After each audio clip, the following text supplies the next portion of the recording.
Assalamualaikum warahmatullahi wabarakatuh. Perkenalkan, nama saya Evita Dimardiani dari kelas 11 MIA 1. Perkenalkan, nama saya Disa Fitriana dari kelas 11 MIA 1. Perkenalkan, nama saya Risa Laila Arjulia Safira dari kelas MIA 1.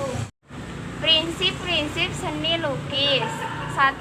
Irama, 2. Gradasi, 3. Penekanan. Kami akan mempresentasikan karya 2 dimensi. 1. Lukisan. Prinsip lukisan: 1. Irama, 2. Gradasi, 3. Penekanan, 4. Kesatuan, 5. Keseimbangan, 6. Keselarasan, 7. Penekanan, dan ke-8 komposisi. Corak lukisan: 1. Corak representatif atau nyata. Corak representatif diartikan sebagai penggambaran yang menyerupai atau meniru bentuk alam. 2. Corak deformatif atau mengubah bentuk. Lukisan ini menunjukkan adanya perubahan bentuk dari objek sebenarnya. Kedua yaitu corak Kedua itu Yang ketiga, corak abstrak atau nyata, yaitu lukisan yang sudah jauh meninggalkan bentuk alam atau disebut tidak nyata. 2. Teknik seni lukisan. Terdapat teknik melukis yang penting untuk diketahui.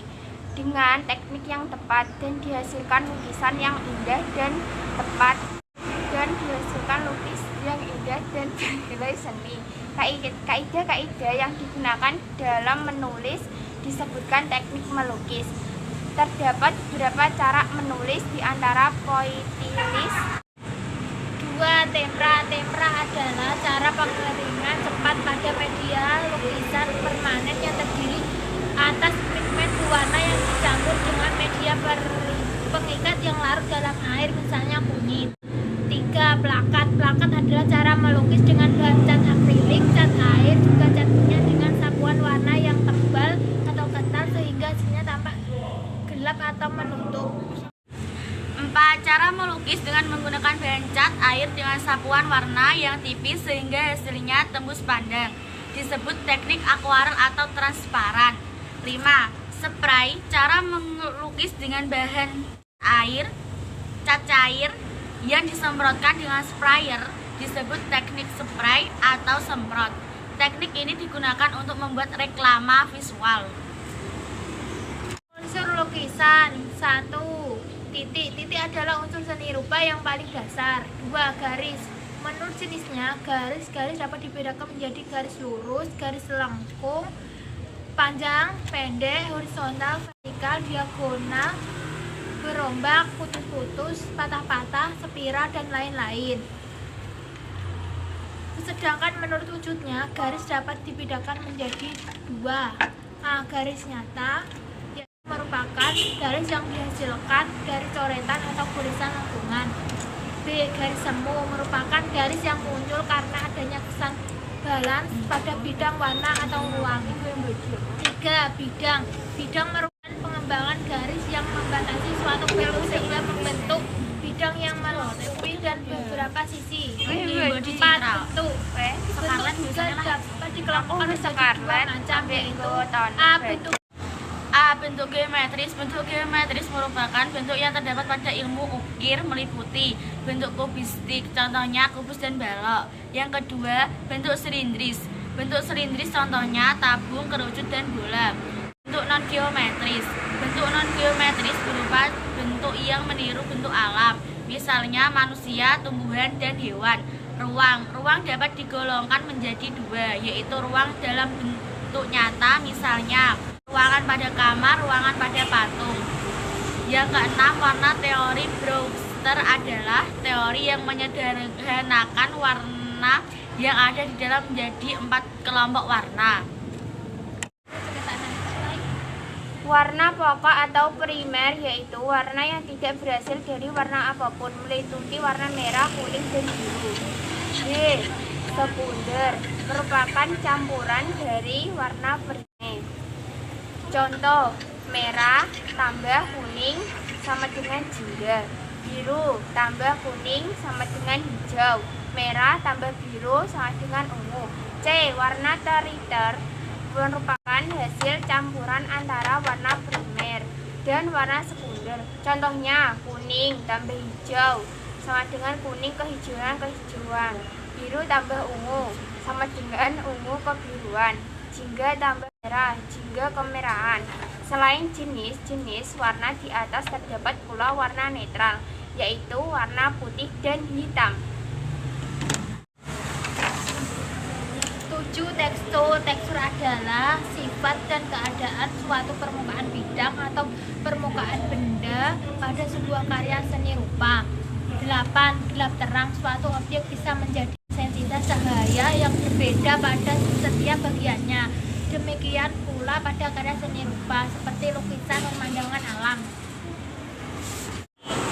Unsur-unsur yang ada dalam motif batik.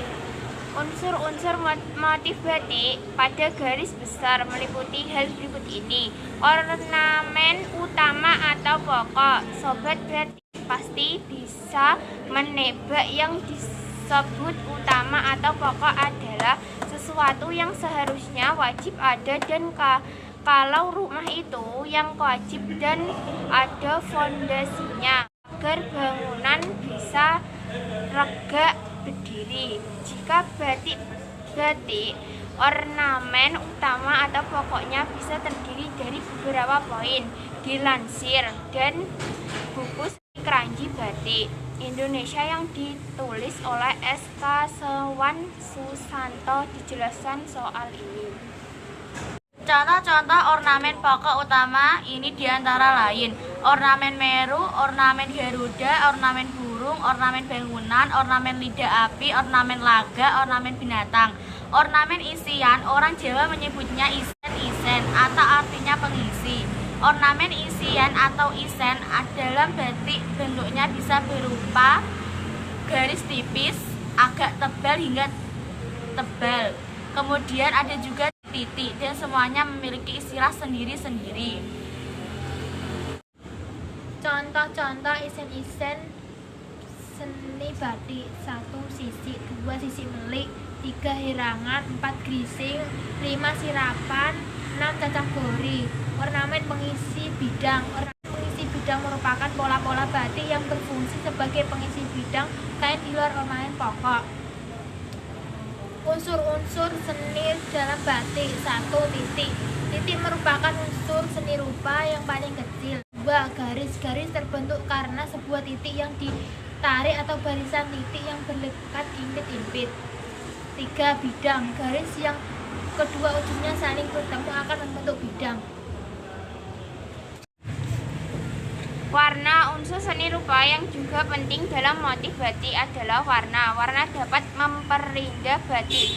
Zat pewarna batik terbuat dari bahan alam maupun bahan sintetis buatan. Warna alam terbuat dari daun-daunan, ubi, akar, kulit, kayu. Contoh warna alam diantaranya adalah kulit, kayu, mahoni, jewale, sicang, geran, kayu, nangka, hingga bahan jambu, pohon nilai, dan daun atom. Corak batik. 1. Mega mendung. 2. Batik parang rusuk. 3. Motif batik kawung. 4. Motif batik sekar. Ada 3 pekerjaan utama yang menjadi dasar prinsip dalam pembuatan batik, yaitu pelekatan malam, pewarnaan, dan penghilangan malam. Bahan yang dipakai untuk menutup permukaan kain menurut motif batik, sehingga permukaan yang tertutup tidak terkena warna pada saat pewarnaan. Teknik membatik. 1. Teknik celup ikatan. Teknik ini dapat dikatakan sebagai salah satu yang termudah. Teknik celup ikatan merupakan perbuatan motif pada kain dengan cara mengikat sebagai kain lalu dicelupkan ke dalam larutan perwarna. Teknik canting tulis. Teknik canting tulis adalah teknik membatik dengan menggunakan alat yang disebut cantingan. Teknik cap.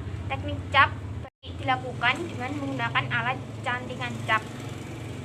Teknik printing. Teknik printing, membatik teknik printing adalah jelas membatik baru yang cara pembuatan melalui proses printing mesin pabrik. Teknik colet, teknik membatik colet bisa disebut juga dengan teknik lukisan. Melalui teknik colet, pembatikan dalam menggosok perwarna kain dengan kuas lalu melukis motif di atas kain. Mari. Assalamualaikum warahmatullahi wabarakatuh.